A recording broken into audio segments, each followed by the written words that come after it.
During a discussion with a gentleman working in a mid senior role in an organization, he asked this particular question to me: John, is there any formula for leadership? I replied that there is no formula for leadership which at least I am aware of. When it comes to leadership, there are various perspectives, and today, what I would be sharing with you are my perspectives pertaining to leadership.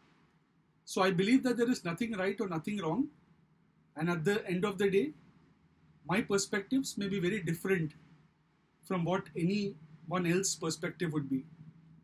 So when this particular gentleman got this reply from me, he was keen to know more as to why I felt that there is no formula for leadership. And this is based on my experience, my observations for the past 25 years in terms of my corporate as well as business career. So it's primarily driven by it, my experience, observation, and in terms of understanding more as well as learning more about leadership as a subject. So there are 3 points which I provided as perspectives to this particular gentleman, which I'd be sharing with you today. And it starts with the most important element as to what we all think about leadership. So when it comes to leadership, many of us have this thought that leadership is all about action. However, I firmly believe his leadership is not just about action, it is also about reaction. How an individual reacts to a specific scenario, that is what leadership is all about. So there, it all depends on the situation and how that individual reacts in that particular unique situation or a disparate or diverse situation. That is going to be the key or the true test pertaining to leadership. So again, leadership is not just about action, it's also about reaction. The second point pertaining to leadership is the point that you can actually say that there are leaders who are born as well as who are made, or experience makes a leader. So I believe that every individual has a leadership trait within himself or herself. So that's something which is always there as per my assessment. So every individual has leadership or the capability pertaining to leadership within himself or herself. However, many a times of most individuals, there may not be the trigger for that leadership quality to actually come to the forefront. So there are some individuals who at a very early age have that trigger or possibly have that motivation to take leadership. There are others who possibly, because of a certain trigger which has been activated in themselves or in them, because of which they have moved on from being an ordinary person to a leader. So some examples pertaining to this. So Mahatma Gandhi possibly had this trigger when he was actually disembarked from the train in South Africa. So that was possibly when the trigger in him got activated, and then he went on to be a globally revered leader. Then when it comes to Lee Kuan Yew, the founding Prime Minister of Singapore and a nation builder. So it was when Singapore was excluded from the country of Malaysia and was forced to become an independent country.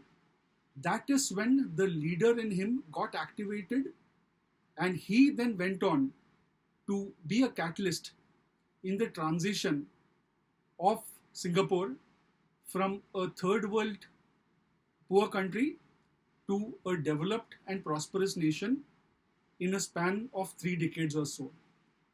In the case of Lee Kuan Yew, he was a leader.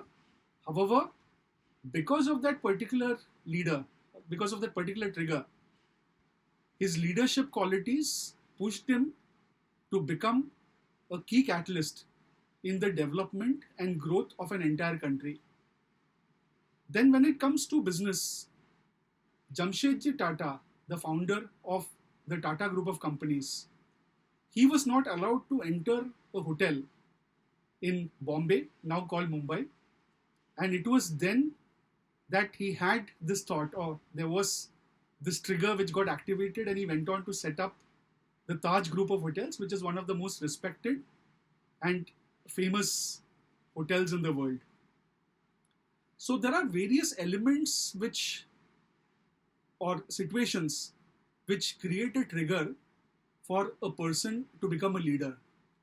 So every person has this quality of leadership within himself or herself, as per my understanding and as per my observation. However, that activation of that trigger is something which depends on the scenario, and in most of us, that trigger never gets activated.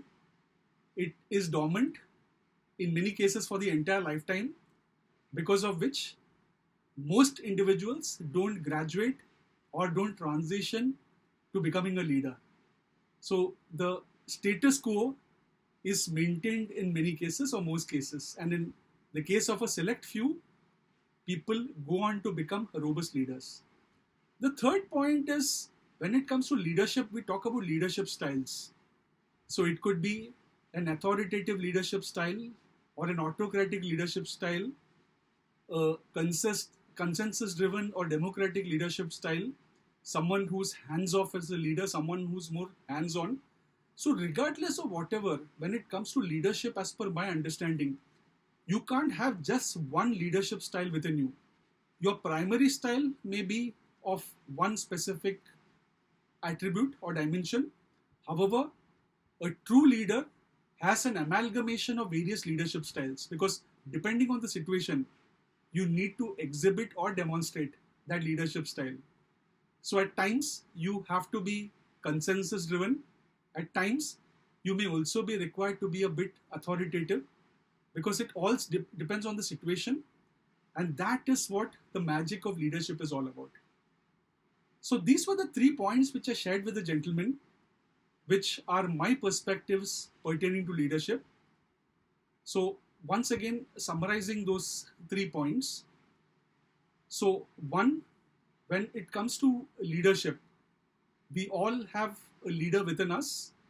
It's all about the trigger.